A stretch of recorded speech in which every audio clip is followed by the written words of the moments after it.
But that effectively meant that the police couldn't move me from there. Yes. And then somehow he got talking with me, this man, and he felt, if you want to, you can stay. I don't mind. And then it somehow I brought a table and started to put more incense out and a stool and started sitting there. And more products came, things from India, started selling things like this. So I started to meet people in this way. They would come. I used to have this thing called Thought for the Day. Thought for the day. Yeah. It was writing down all these things that I felt touched by, these words and things I'd heard and aphorisms from different masters. Just write them down. And then I'd cut them out. And I'd get some drinking straws from McDonald's. I shouldn't be saying this. And cutting them up into little bits and then rolling these papers, putting them inside. And I had a bag full of these, hundreds I'd make. And then people would come and ask, if they buy some, I say, would you like a thought for the day?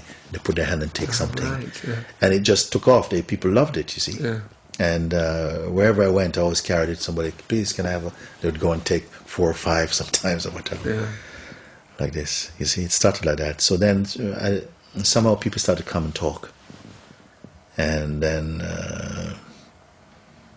a few that really touched me deeply, I would invite and say, let's have a cup of tea and talk about this. And they in turn maybe introduce someone and say, I'd like a friend to meet you. And it was just like this, very soft. I think, just from what I picked up from your book, you encourage something called self-inquiry now. Is that correct? Yes. So what is self-inquiry?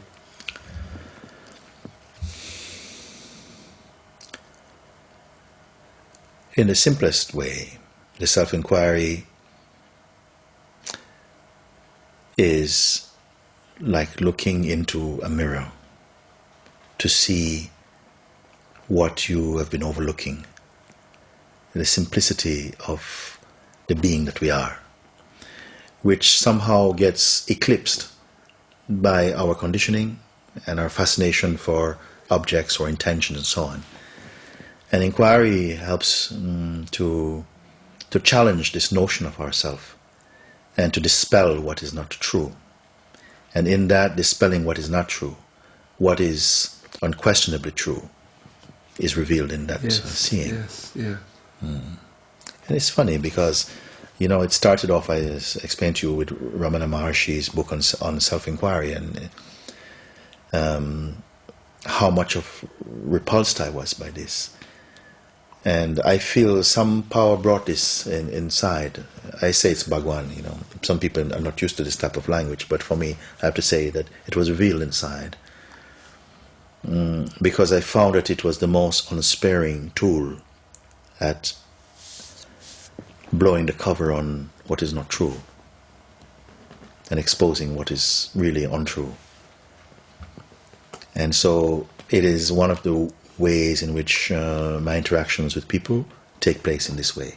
But in other ways too, we speak about also those whose inclination or temperament is more towards devotion or surrender, I don't have, like I say, I'm not a one-trick pony. I don't have this is my thing, I think any way that people think, there's a way into that discovery.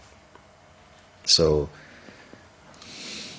self-inquiry is one way in which we can come to clarity as to what it is that we are in truth.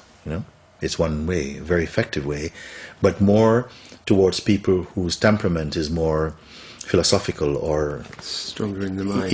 Yes. Yeah. Because it seems to me, I guess we say you found your freedom. I'm not trying to categorise you. I'm just trying to use a word to understand. You found your freedom.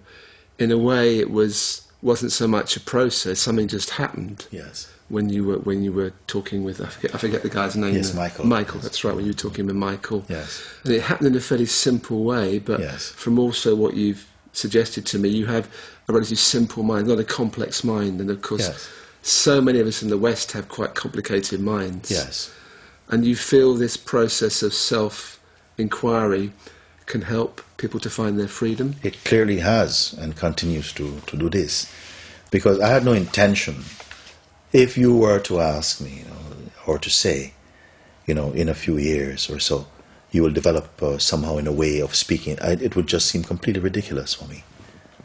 I felt somehow the inquiry made it easy for people who struggled with trust or with feelings of emotions or surrender, or like where this aspect of human expression was not comfortable for them. The inquiry became a way, their way into the same truth, the same recognition. So, because one thing I remember about this whole feeling for me is a sort of prayer I have in my heart, which was that if I'm going to be free from the hypnosis of my own conditioning, I don't want to be free just for me. It's never felt like this for me. It's like as many as can come through this door, let it happen like this. Yeah. I felt why not? So perhaps inquiry is for also there for people who are not necessarily drawn to religion or to faith or trust or all of this, and it's perfectly fine. Yeah. Something that's always at the back of my mind is that because there's such an interconnectedness between all of us, yes, can one person, I wonder, be completely free when the rest of us are not free, as we're all essentially one cosmos in a way? Yes. And I wonder, do you sometimes feel in yourself I don't want to mean to say people are holding you back, I don't mean it that way, but do you sometimes feel there's more of a way to go somehow, which can only happen when we all are open to this process? I don't know if it's down to us to be open. Something must be already moving there. I don't feel that there's really an us in the way that we imagine to initiate a move towards anything. I feel it's like it's like the whole of consciousness is moving. Yes. So it takes out this feeling of a blame that people are responsible for what you're drawn to, what you're attracted to, or what you're repulsed by. So there's something that is easy about this. And also because I know deep within my own being that we are this already. You see? No, I've heard this so many times that I understand what you're saying. Yeah. So that, and I'm happy to remind those who I meet, that it's not that you need to be clever or creative or come from a particular background to qualify for something. We are this already, and it's only somehow that the recognition of this has to take place. You're this. It's not enough to just say this, of course. It might sound nice to many people. It might help them to have experiences and so on. But there has to be a complete recognition.